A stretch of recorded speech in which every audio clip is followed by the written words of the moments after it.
السلام علیکم ورحمۃ اللہ وبرکاتہ نحمده ونصلی علی رسولہ الکریم رب اشرح لی صدری ویسر لی امری واحلل عقدۃ من لسانی یفقهوا قولی اللہم انفعنا بما علمتنا وعلمنا ما ينفعنا وزدنا علما سبحانک لا علم لنا الا ما علمتنا انک انت العلیم الحکیم۔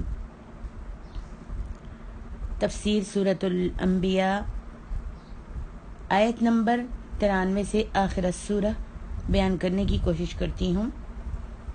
اعوذ باللہ من الشیطان الرجیم وَتَقَطَّعُوا أَمْرَهُمْ بَيْنَهُمْ كُلٌّ إِلَيْنَا راجعون۔ لوگوں نے آپ اپنے دین میں فرقہ بندیاں کر لیں، سب کے سب ہماری ہی طرف لوٹنے والے ہیں۔ فَمَن يَعْمَلْ مِنَ الصَّالِحَاتِ وَهُوَ مُؤْمِنٌ فَلَا كُفْرَانَ لِسَعْيِهِ وَإِنَّا لَهُ كَاتِبُونَ۔ جو بھی نیک عمل کرے اور ہو بھی وہ مومن تو اس کی کوشش کی بے قدری نہیں کی جائے گی، ہم تو اس کے سب چیزوں کے لکھ لینے والے ہیں۔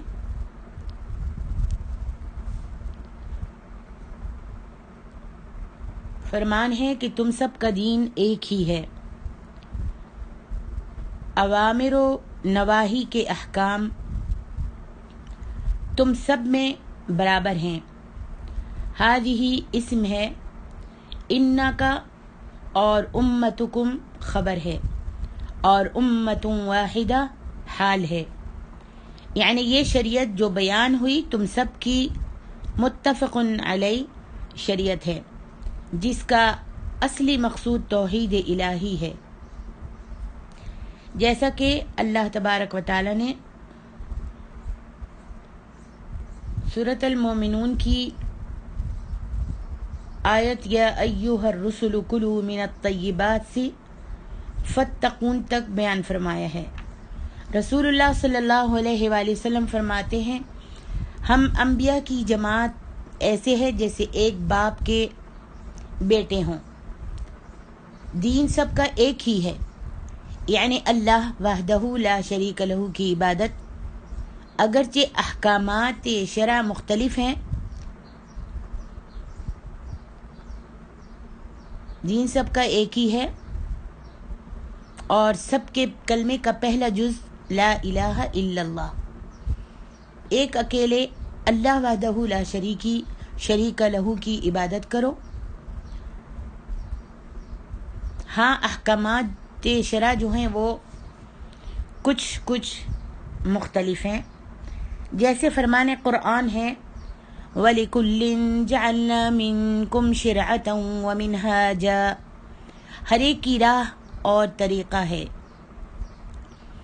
پھر لوگوں نے اختلاف کیا، بعض اپنے نبیوں پر ایمان لائے اور بعض ایمان نہیں لائے۔ قیامت کے دن اللہ تعالیٰ فرماتا ہے سب کا لوٹنا تو ہماری طرف ہے، ہر ایک کو اس کے اعمال کا بدلہ دیا جائے گا، نیکوں کو نیک بدلہ اور بروں کو بری سزا دی جائے گی۔ جس کے دل میں ایمان ہو اور جس کے اعمال نیک ہوں اس کے اعمال اکارت کبھی نہیں ہوں گے، جیسا کہ اللہ تعالیٰ نے فرمایا اِنَّا لَا نُضِيعُ أَجْرَ مَنْ أَحْسَنَ عَمَلًا، نیک کام کرنے والوں کا اجر ہم ضائع نہیں کرتے، ایسے اعمال کی قدردانی کرتے ہیں، جو بھی نیک اعمال کرتے ہیں ہم اس کے نیک عملوں کی قدردانی کرتے ہیں، ایک ذرے کے برابر بھی ہم کسی پر ظلم نہیں کرتے، تمام اعمال ہمارے پاس لکھے ہوئے ہیں، اور یہ فرشتے جو کرامن کاتبین تمہارے کندھوں پر ہیں، یہ کوئی بھی اعمال، کوئی بھی عمل چاہے نیک ہو چاہے برا ہو وہ چھوڑتے نہیں، برابر لکھتے چلے جاتے ہیں۔ آگے ارشاد باری ہے وَحَرَامٌ عَلَىٰ قَرْيَةٍ أَهْلَكْنَاهَا أَنَّهُمْ لَا يَرْجِعُونَ، جس بستی کو ہم نے ہلاک کر دیا اس پر لازم ہے کہ وہاں کے لوگ ہلاک ہونے کے بعد کبھی بھی پھر کر نہیں آئے۔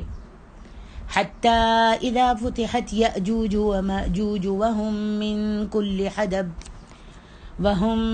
كل حدب ينسلون، یہاں تک کہ یاجوج ماجوج کھول دیے جائیں اور وہ ہر بلندی سے دوڑے آئیں۔ واقترب الوعد الحق فإذا هي شاخصة أبصار الذين كفروا يا ويلنا قد كنا في غفلة من هذا بل كنا ظالمين، اور سچا وعدہ قریب آ کے رہے گا۔ اس وقت کافروں کی نگاہیں اچانک اوپر کی طرف ہی پھٹی رہ جائیں گی اور کہیں گے ہائے افسوس، ہم تو اس حال سے غافل تھے، بلکہ فی الواقع ہم حقیقتاً قصوروار تھے۔ ہلاک شدہ لوگوں کا دنیا کی طرف پھر پلٹنا محال ہے۔ جو ہلاک ہو گئے وہ دنیا میں تو نہیں آ سکتے، اللہ تعالیٰ نے فرمایا وہ تو بہت ہی مشکل ہے، وہ آ ہی نہیں سکتے۔ یہ بھی مطلب ہو سکتا ہے کہ ان کی توبہ مقبول نہیں، لیکن پہلا قول اولا ہے۔ یاجوج ماجوج آدم کی نسل سے ہیں، بلکہ وہ حضرت نوح علیہ السلام کے لڑکے یافس کی اولاد میں سے ہیں، جن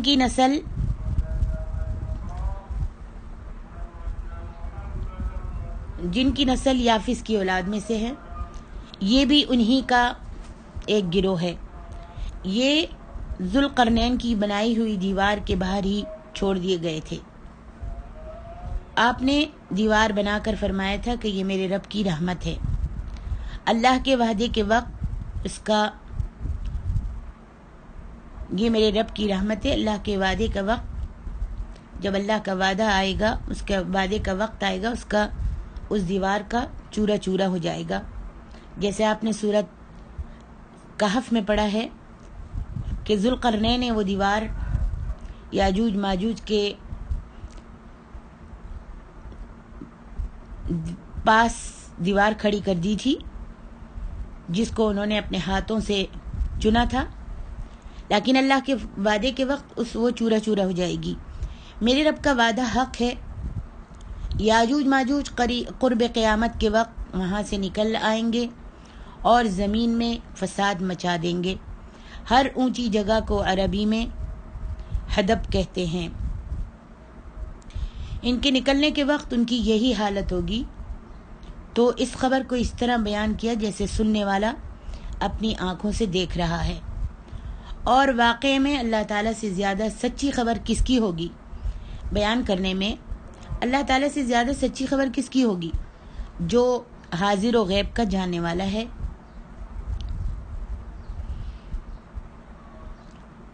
جو بات ہو چکی یا پھر جو بات ہونے والی ہے، ہر بات سے اللہ رب العالمین آگاہ ہے۔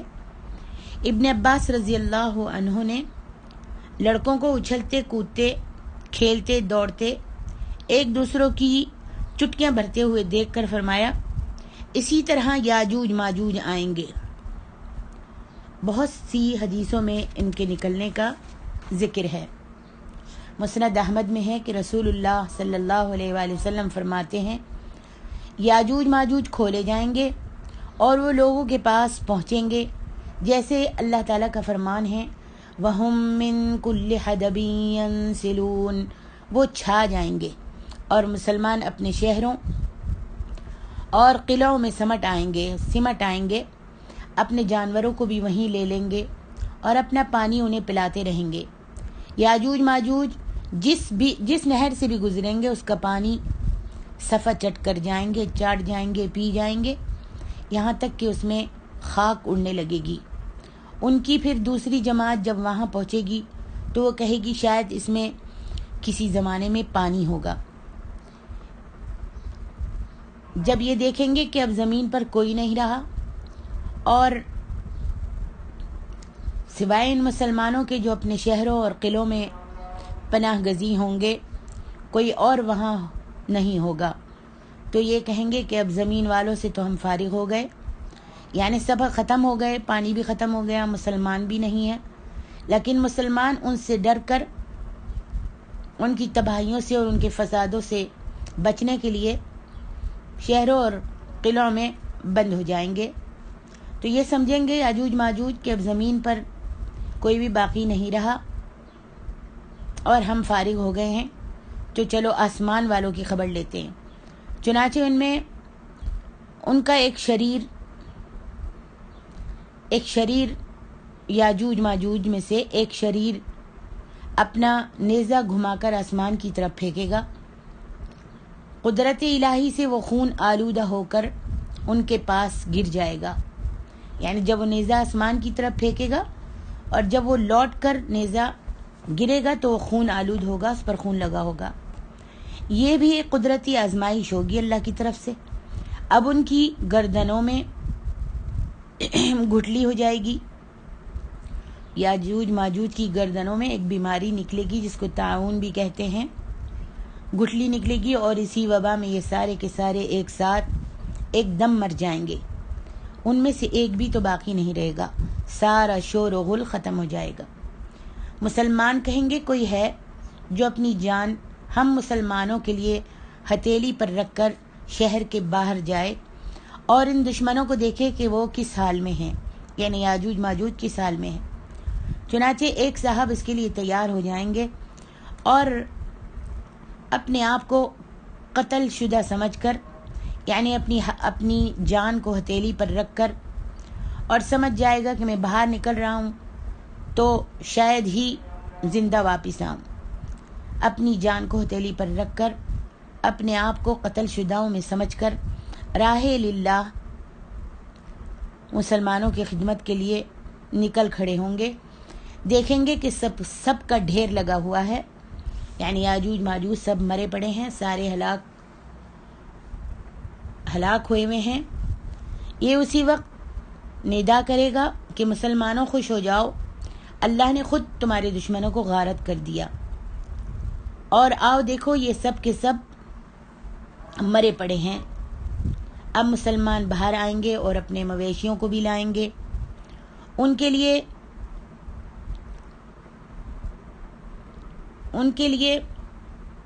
مویشیوں کے لیے کچھ بھی تو کھانے کو نہیں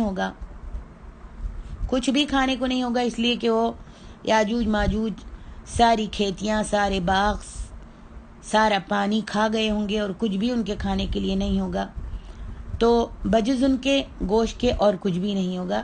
یہ ان کا گوشت کھا کھا کر خوب موٹے تازے ہو جائیں گے.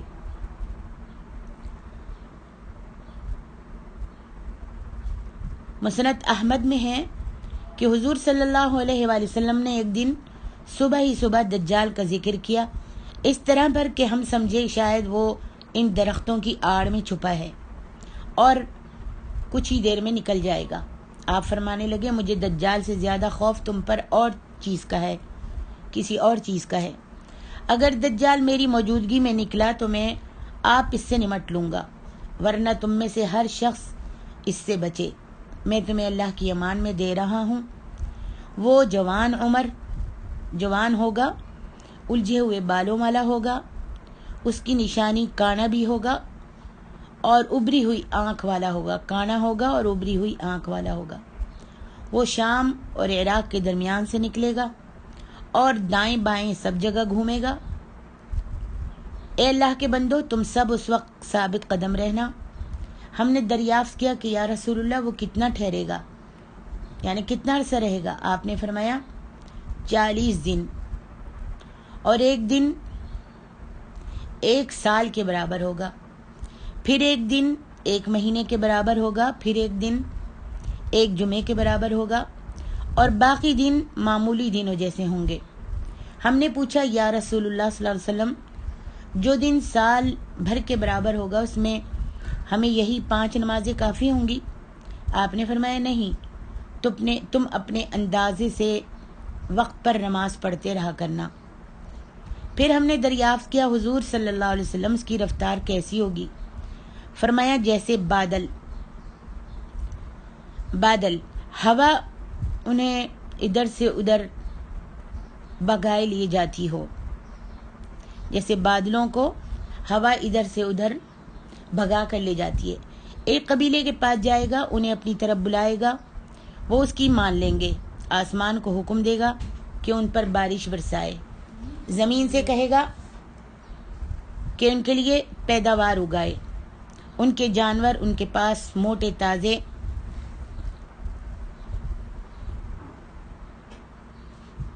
بھرے پیٹ لوٹیں گے۔ ایک قبیلے کے پاس جا کر اپنے آپ کو منوانا چاہے گا، وہ انکار کر دیں گے۔ یہ وہاں سے نکلے گا تو ان کے تمام مال اس کے پیچھے لگ جائیں گے، وہ بالکل خالی ہاتھ رہ جائیں گے۔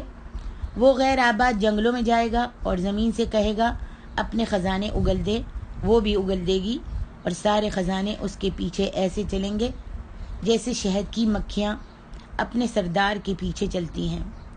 یہ بھی دکھائے گا کہ ایک شخص کو تلوار سے ٹھیک 2 ٹکڑے کرا دے گا اور ادھر ادھر دور دراز پھینکوا دے گا۔ ایک شخص کو ٹکڑے ٹکڑے کر کے اپنی تلوار سے گرا دے گا اور ادھر ادھر دور دور ان ٹکڑوں کو پھینک دے گا، پھر اس کا نام لے کر آواز دے گا، اس آدمی کا، اس شخص کا نام لے کر آواز دے گا تو وہ زندہ چلتا پھرتا اس کے پاس آ جائے گا۔ یہ اسی حال میں ہوگا جو اللہ عز و جل حضرت مسیح ابن مریم کو اتارے گا۔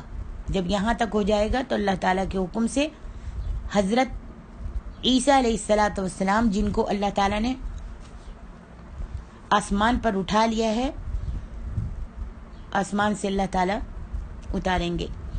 آپ دمشق کی مشرقی طرف سفید مینارے کے پاس اتریں گے، اپنے دونوں ہاتھ 2 فرشتوں کے پروں پر رکھے ہوئے ہوں گے۔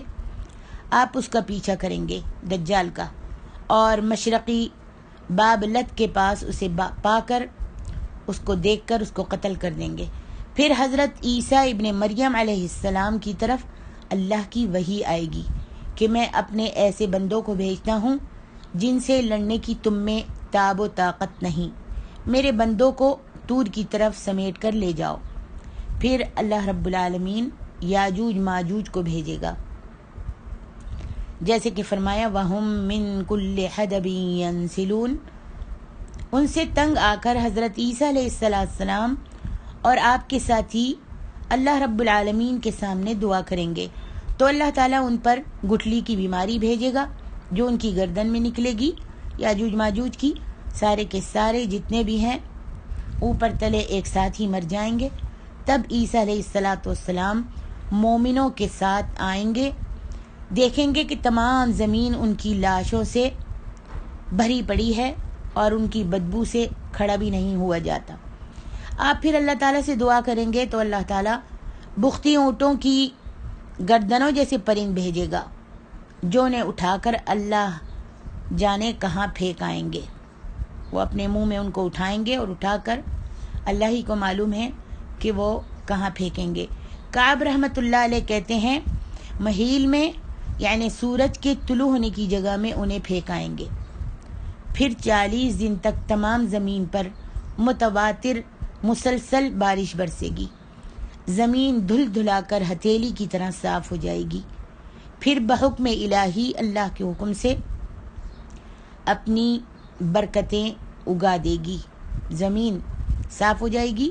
پھر جب بارش برسے گی تو پھر اللہ کے حکم سے زمین اپنی برکتیں اگا دے گی۔ اس دن ایک جماعت ایک انار سے سیر ہو جائے گی، پوری ایک جماعت ایک انار سے، ایک انار کافی ہوگا ایک جماعت کے لیے، اور جب مل کر سب کھائیں گے تو پیٹ بھر جائے گا اور اس کے چھلکے تلے سایہ حاصل کرے گی، انار کے چھلکے تلے سایہ حاصل کر لے گی۔ ایک اونٹنی کا دودھ لوگوں کی ایک جماعت کو، اور ایک گائے کا دودھ ایک قبیلے کو، اور ایک بکری کا دودھ ایک گھرانے کو کافی ہوگا۔ پھر ایک پاکیزہ ہوا چلے گی جو مسلمانوں کی بغلوں سے نکل جائے گی اور ان کی روح قبض ہو جائے گی۔ پھر روئے زمین پر بدترین شریر لوگ باقی رہ جائیں گے جو گدھوں کی طرح کودتے ہوں گے۔ پھر اس کے بعد انہی لوگوں پر قیامت قائم ہوگی۔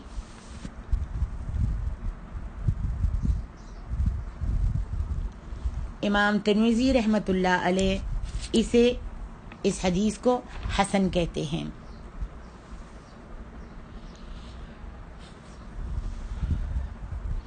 مسند امام احمد میں یہ حدیث مرفوعاً مروی ہے کہ آپ یاجوج ماجوج کے خروج کے بعد حضرت عیسیٰ علیہ السلام یقیناً بیت اللہ کا حج کریں گے۔ یہ حدیث بخاری میں بھی ہے۔ جب یہ ہولناک کیا، جب یہ زلزلے، جب یہ بلائیں اور آفتیں آ جائیں گی تو اس وقت قیامت بالکل قریب آ جائے گی۔ اسے دیکھ کر کافر کہنے لگیں گے یہ نہایت سخت دن ہے۔ ان کی آنکھیں پھٹ جائیں گی اور کہنے لگیں گے ہائے ہم تو غفلت میں ہی پڑے رہے، ہائے ہم نے اپنے آپ کو بگاڑ لیا۔ گناہوں کا اقرار اور اس پر شرمسار ہوں گے، اپنے گناہوں کا اقرار کریں گے، اپنی غلطیوں کا اعتراف کریں گے اور بہت شرمسار ہوں گے۔ لیکن اب کیا ہوگا؟ یہ شرمساری اور یہ گناہوں کا اقرار بے سود ہوگا۔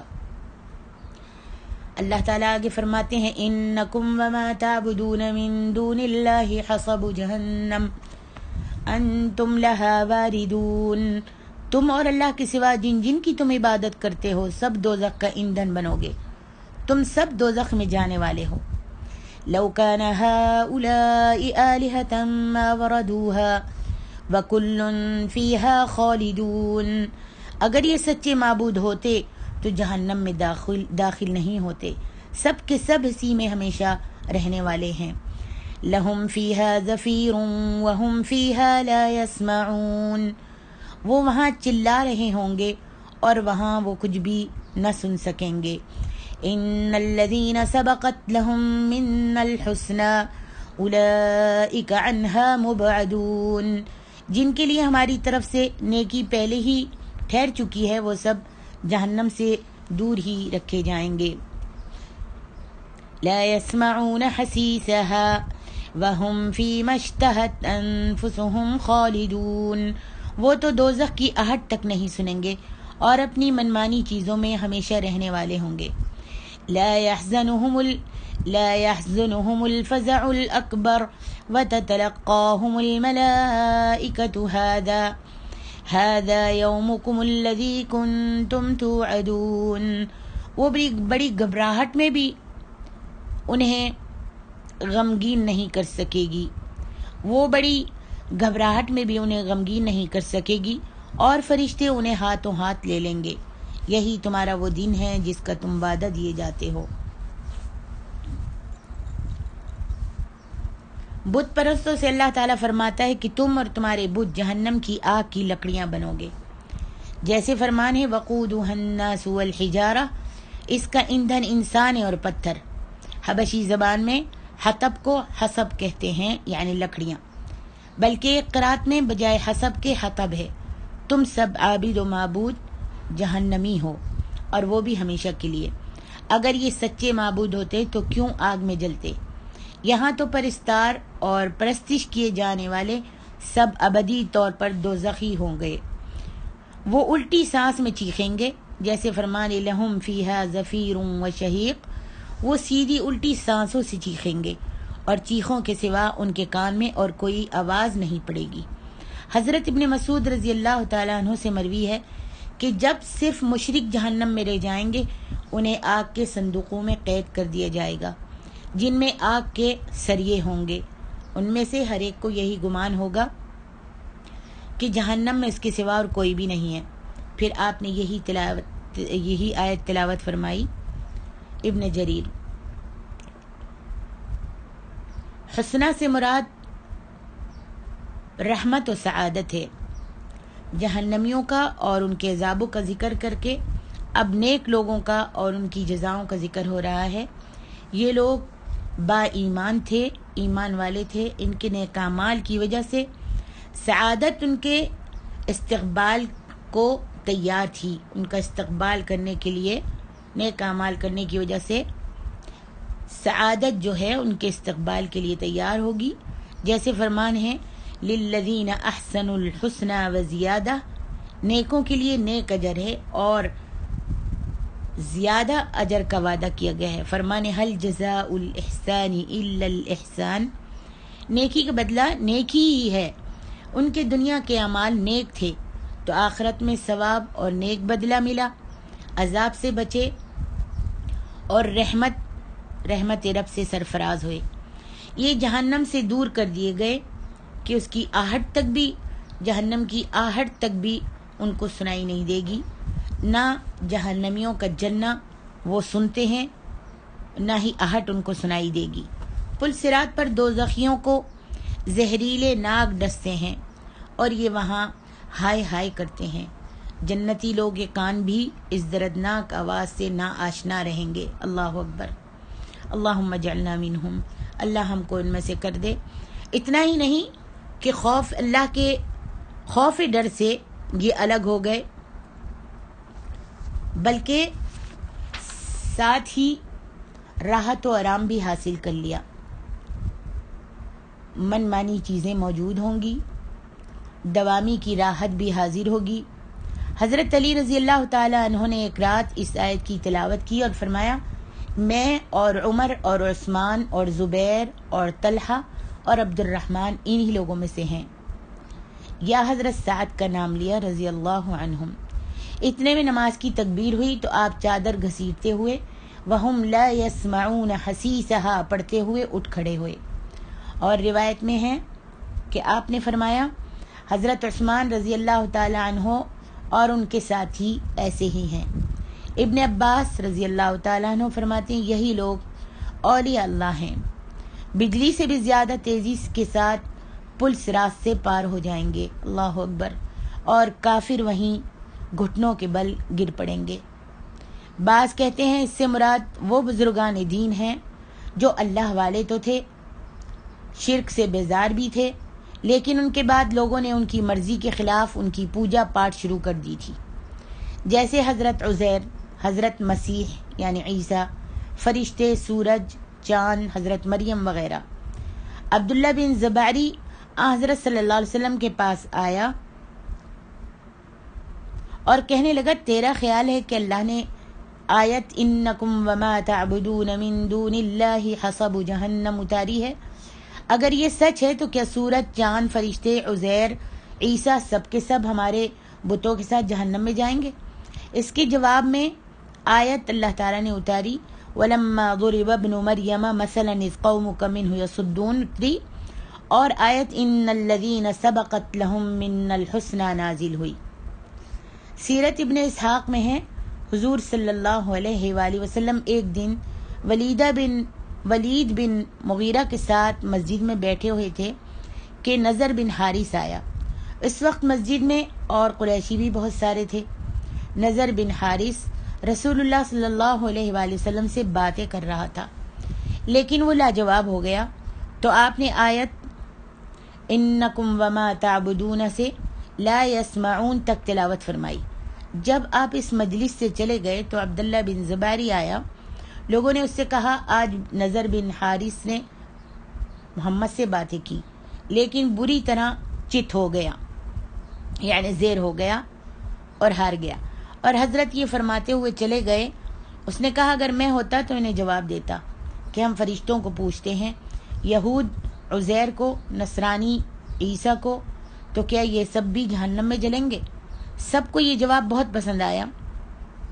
جب حضور صلی اللہ علیہ وآلہ وسلم سے اس کا ذکر کیا گیا تو آپ نے فرمایا، جس نے اپنی عبادت کرائی وہ عابدوں کے ساتھ جہنم میں ہے۔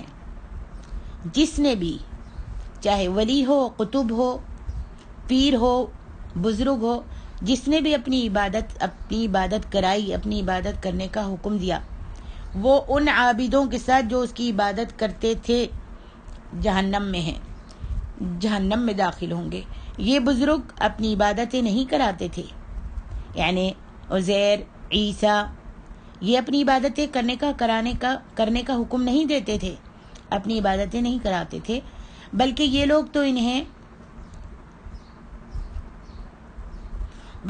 لوگ جو ان کی عبادت کر رہے ہیں، انہوں نے حکم نہیں دیا تھا کہ ہماری عبادت کرنا، ہم کو اٹھتے بیٹھتے پکارنا، ہماری قبروں پر سجدے کرنا، انہوں نے حکم نہیں دیا تھا۔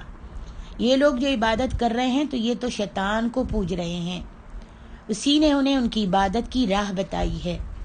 آپ کے جواب کے ساتھ ہی قرآنی جواب اس کے بعد کی آیت ان الذین سبقت لہم من الحسنی جواب اترا۔ تو جن نیک لوگوں کی جاہلوں نے پرستش کی تھی وہ اس سے مستثنی ہو گئے۔ چنانچہ قرآن مجید میں ہے ومن يقل منهم إني إله من دونه فذلك نجزيه جہنم، یعنی ان میں سے جو اپنی معبودیت اوروں سے منوانی چاہے اس کا بدلہ جہنم ہے، ہم ظالموں کو اسی طرح سزا دیتے ہیں۔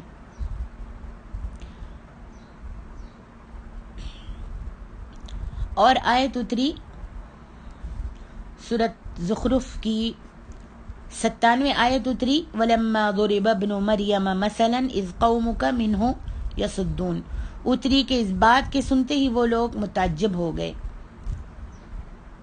اور کہنے لگے ہمارے معبود اچھے یا وہ اچھے، ہمارے معبود اچھے یا وہ، یہ تو صرف دھینگا مشتی ہے اور یہ لوگ جھگڑالو ہی ہیں، وہ ہمارا انعام یافتہ بندہ تھا، جن کو ہم پوچھتے ہیں وہ تو ہمارا انعام یافتہ بندہ تھا، نیک صالح بندہ تھا، اس سے ہم نے بنی اسرائیل کے لیے نمونہ بنایا تھا، اگر ہم چاہیں تو تمہارے جانشین فرشتوں کو کر دیں۔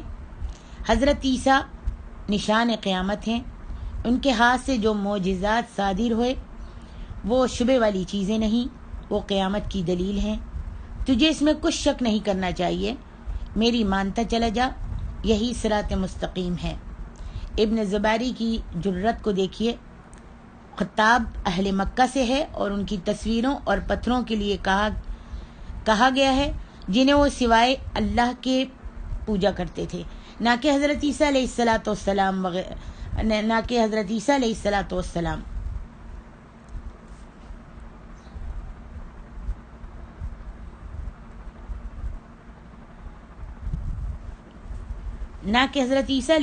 السلام جو پاک نفس تھے، پاک نفس کے لیے جو غیر اللہ کی عبادت سے روکتے تھے۔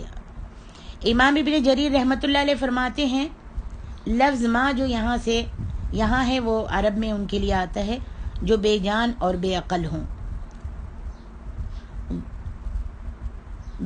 یہ ابن زباری اس کے بعد مسلمان ہو گئے تھے رضی اللہ تعالی عنہ، یہ بڑے مشہور شاعر تھے، پہلے انہوں نے مسلمانوں کی دل کھول کر دھول اڑائی تھی، ہتک کی تھی، لیکن مسلمان ہونے کے بعد بڑی معذرت کی۔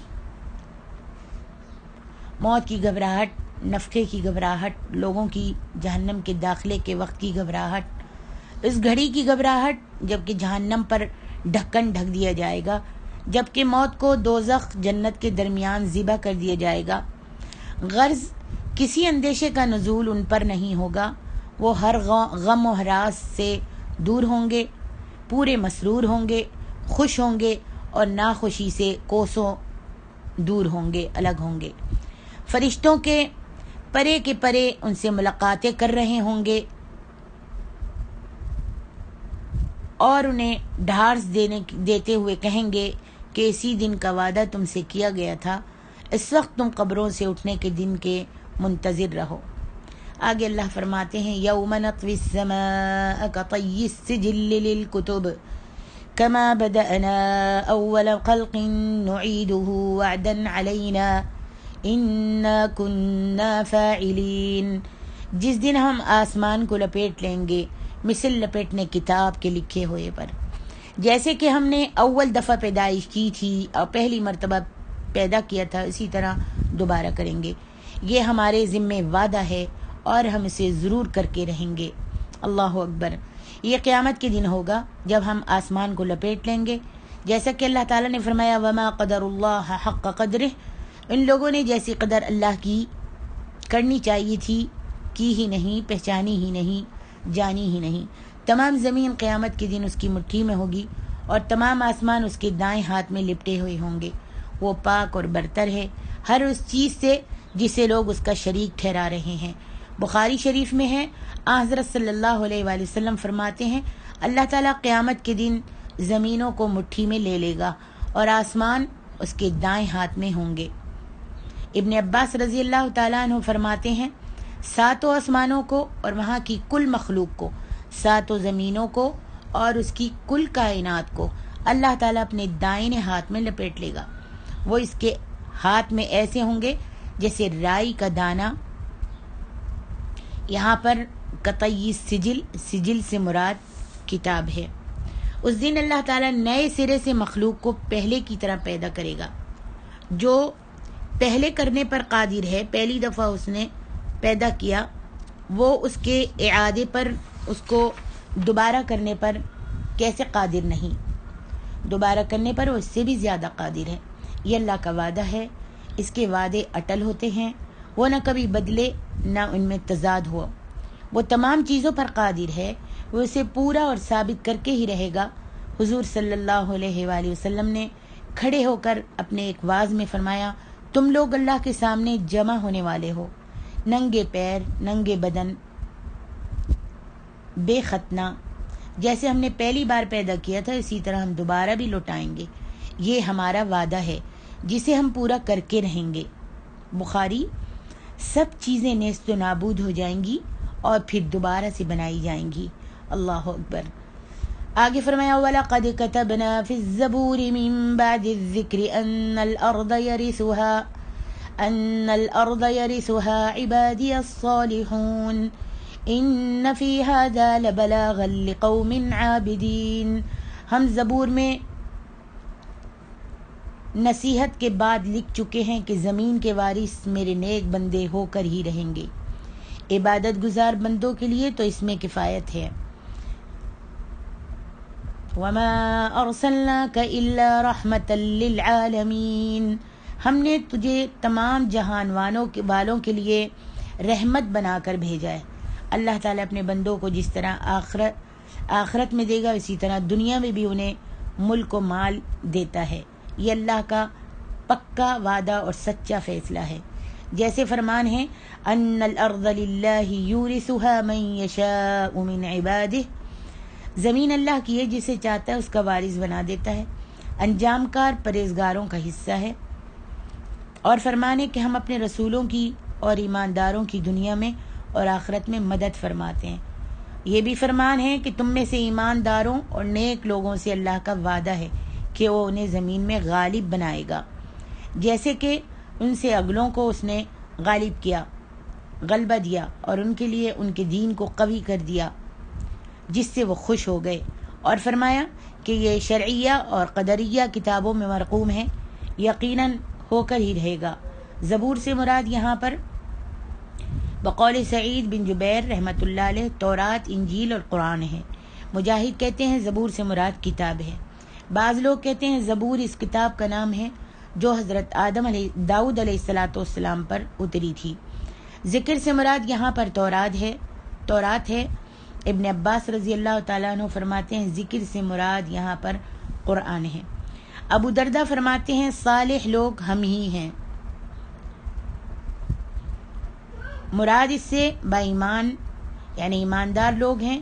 اس قرآن میں جو نبی علیہ السلام پر اتارا گیا ہے پوری نصیحت و کفایت ہے ان کے لیے جو ہمارے عبادت گزار بندے ہیں، جو ہماری مانتے ہیں، اپنی خواہش کو ہمارے نام پر قربان کر دیتے ہیں. پھر فرماتے ہیں کہ ہم نے اپنے اس نبی کو رحمت للعالمین بنا کر بھیجا ہے.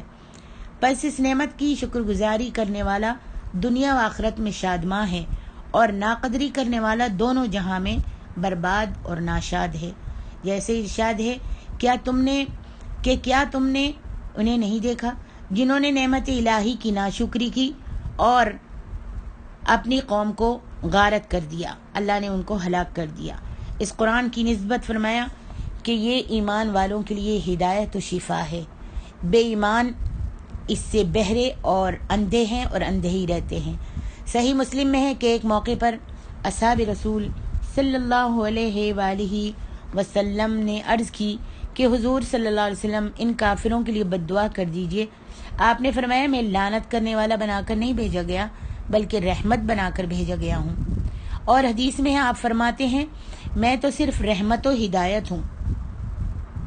میں تو صرف حاکم کی حدیث میں ہے اور یہ حدیث صحیح ہے کہ میں تو صرف رحمت و ہدایت ہوں. اور روایت میں اس کے ساتھ یہ بھی ہے کہ مجھے ایک قوم کی ترقی اور دوسری کے تنزل کے ساتھ بھیجا گیا ہے. طبرانی میں ہے کہ ابو جہل نے کہا اے قریشیوں، محمد یثرب میں چلا گیا ہے، اپنے طلائیے کے لشکر ادھر ادھر تمہاری جستجو میں بھیج رہا ہے، دیکھو ہوشیار رہنا. وہ بھوکے شیر کی طرح تاک میں ہے، وہ خار کھائے ہوئے ہے کیونکہ تم نے اسے نکال دیا ہے، مکہ سے نکال دیا ہے۔ واللہ اس کے جادوگر بے مثال ہیں۔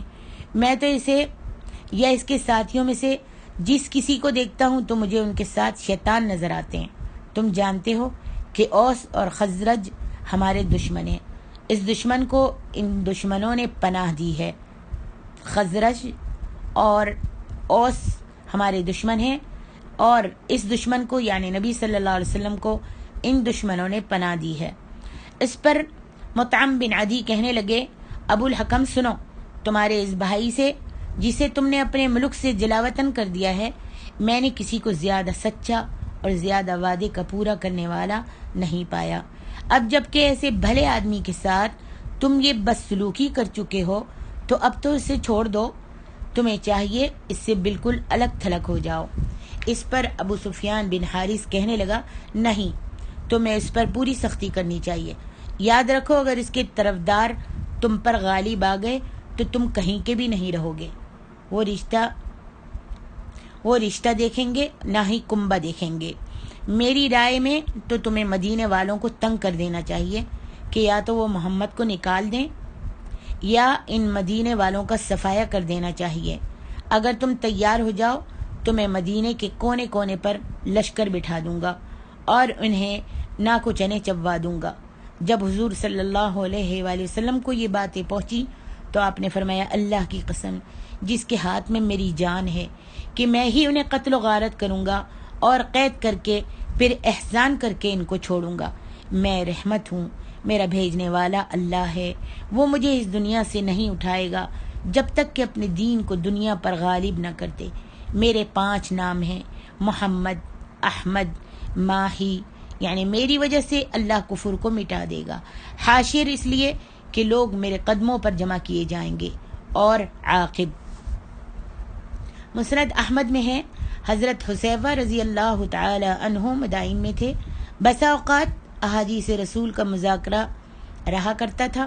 ایک دن حضرت حذیفہ حضرت سلمان کے پاس آئے تو حضرت سلمان رضی اللہ تعالی عنہ نے فرمایا، اے حذیفہ، ایک دن رسول اللہ صلی اللہ علیہ وآلہ وسلم نے اپنے خطبے میں فرمایا کہ جسے میں نے غصے میں برا بلا کہہ دیا ہو یا اس پر لعنت کر دی ہو تو سمجھ لو کہ میں بھی تم جیسا ایک انسان ہی ہوں، تمہاری طرح مجھے بھی غصہ آ جاتا ہے۔ ہاں البتہ میں چونکہ رحمت للعالمین ہوں تو میری دعا ہے کہ اللہ میرے ان الفاظ کو بھی ان لوگوں کے لیے موجب رحمت بنا دے۔ رہی یہ بات کہ کفار کے لیے آپ رحمت کیسے تھے، اس کا جواب یہ ہے کہ ابن جریر میں حضرت ابن عباس رضی اللہ تعالیٰ عنہ سے اسی آیت کی تفسیر میں مروی ہے کہ مومنوں کے لیے تو آپ دنیا اور آخرت میں رحمت تھے، اور غیر میں مومنوں کے لیے آپ دنیا میں رحمت تھے کہ وہ زمین میں دھسائے جانے سے، آسمان سے پتھر کے برسائے جانے سے بچ گئے۔ اللہ اکبر، جیسے کہ اگلی امتوں کے منکروں پر یہ عذاب آئے۔ آگے اللہ تعالیٰ فرماتے ہیں، قل انما یوحى الی انما الہکم الہ واحد فہل انتم مسلمون۔ کہہ دے اے میرے نبی کہ میری تو ساری وحی کا خلاصہ صرف اسی قدر ہے کہ تم سب کا معبود ایک ہی ہے، تو کیا تم بھی اس کے تسلیم کرنے والے ہو؟ فَإِن تَوَلَّوْا فَقُلْ آذَنْتُكُمْ عَلَى سَوَاءٍ وَإِنْ أَدْرِي أَقَرِيبٌ أَمْ بَعِيدٌ مَا تُوعَدُونَ۔ پھر اگر یہ منہ موڑ لیں تو کہہ دے کہ میں نے تمہیں یکساں طور پر خبردار کر دیا ہے، مجھے مطلقاً علم نہیں کہ جس کا وعدہ تم سے کیا جا رہا ہے وہ قریب ہے یا دور ہے۔ البتہ اللہ تعالیٰ تو انہ یعلم الجہر من القول ویعلم ما تکتمون، البتہ اللہ تعالیٰ تو کھلی اور ظاہر بات کو بھی جانتا ہے اور تم جو چھپاتے ہو اسے بھی جانتا ہے۔ وَإِنْ أَدْرِي لَعَلَّهُ فِتْنَةٌ لَكُمْ وَمَتَاعٌ إِلَىٰ حِينٍ، مجھے اس کا بھی علم نہیں، ممکن ہے یہ تمہاری آزمائش ہو اور ایک مقررہ وقت تک کا فائدہ ہو۔ قَالَ رَبِّ احْكُم بِالْحَقِّ وَرَبُّنَا الرَّحْمَٰنُ الْمُسْتَعَانُ وَرَبُّنَا الرَّحْمَنُ الْمُسْتَعَانُ عَلَى مَا تَصِفُونَ۔ نبی صلی اللہ علیہ وآلہ وسلم نے کہا، اے رب انصاف کے ساتھ فیصلہ فرما، ہمارا رب بڑا مہربان ہے جس سے مدد طلب کی جاتی ہے ان باتوں میں جو تم بیان کیا کرتے ہو۔ اللہ تبارک و تعالیٰ اپنے نبی کو حکم دیتے ہیں کہ آپ مشرکوں سے فرما دیجئے کہ میری جانب یہ وحی کی جاتی ہے کہ صرف اللہ تعالیٰ ہی معبود برحق ہے، تم سب بھی اسے تسلیم کر لو اور اس کے ساتھ کسی کو شریک نہ ٹھہراؤ، اللہ ایک ہے، واحد ہے، احد ہے۔ اور اگر تم میری بات پہ یقین نہیں کرتے تو ہم تم جدا جدا ہیں، تو ہمارے دشمن ہو ہم تمہارے۔ جیسے اور آیت میں ہے کہ اگر یہ جھٹلائیں تو کہہ دے کہ میرے لیے میرا عمل اور تمہارے لیے تمہارا عمل ہے، تم میرے اعمال سے بری ہو اور میں تمہارے کرتوتوں سے بیزار ہوں۔ اور آیت میں ہے وَإِمَّا تَخَافَنَّ مِن قَوْمٍ خِيَانَةً فَانبِذْ إِلَيْهِمْ عَلَى سَوَاءٍ۔ اگر تجھے کسی قوم سے خیانت تو بدعہدی کا اندیشہ ہے تو عہد توڑ دینے کی انہیں فوراً خبر دے دو۔ اسی طرح یہاں بھی ہے کہ اگر تم علیحدگی اختیار کرو تو تمہارے تعلقات منقطع ہیں، یقین مانو کہ جو وعدہ تم سے کیا جاتا ہے وہ پورا ہونے والا تو ضرور ہی ہے، اب خواہ ابھی ہو خواہ دیر سے ہو، اس کا مجھ کو بھی علم نہیں ہے۔ جو اللہ تعالیٰ نے وعدہ کیا ہے اگر نہیں مانو گے تو عذاب کا جو وعدہ کیا ہے تو اس کا تو مجھ کو خود بھی علم نہیں ہے۔ ظاہر و باطن کا عالم جو ہے اللہ ہی ہے، جو تم ظاہر کرو اور جو تم چھپاؤ اسے سب کا علم ہے۔ بندوں کے کل اعمال ظاہر اور پوشیدہ اس پر آشکارا ہیں، چھوٹا بڑا کھلا عمل چھپا ہوا سب کچھ وہ اللہ رب العالمین جانتا ہے۔ ممکن ہے اس کی تاخیر بھی تمہاری آزمائش ہو اور تمہیں تمہاری زندگانی تک وہ نفع دینا چاہتا ہو۔ انبیاء علیہم السلام کو جو دعا اللہ تعالیٰ نے سکھائی تھی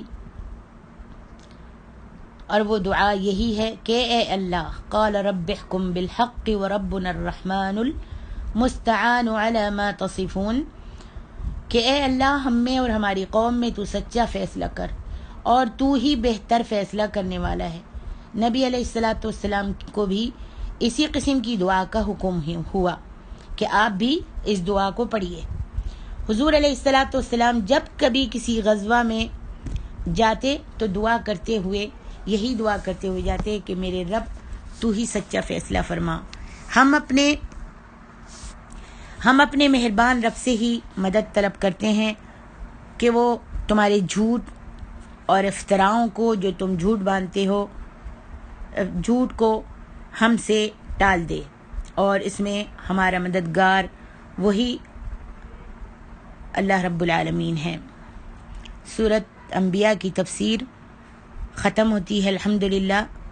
اللہ تعالیٰ اگر کوئی بات غلط نکل گئی ہے تو وہ معاف فرما دے، اور اپنی بارگاہ الہی میں ہم دعا کرتے ہیں کہ اللہ اپنی بارگاہ میں اس ہماری چھوٹی سی کوشش کو قبول فرما لے اور اس چیز کو ہمارے لیے صدقہ جاریہ بنا دے اور ہماری غلطیوں سے درگزر فرما لے، ہم کو اپنی جناب میں قبول کر لے۔ سبحانک اللہم و بحمدک، اشہد ان لا الہ الا انت، استغفرک و اتوب الیک۔ والسلام علیکم ورحمۃ اللہ وبرکاتہ۔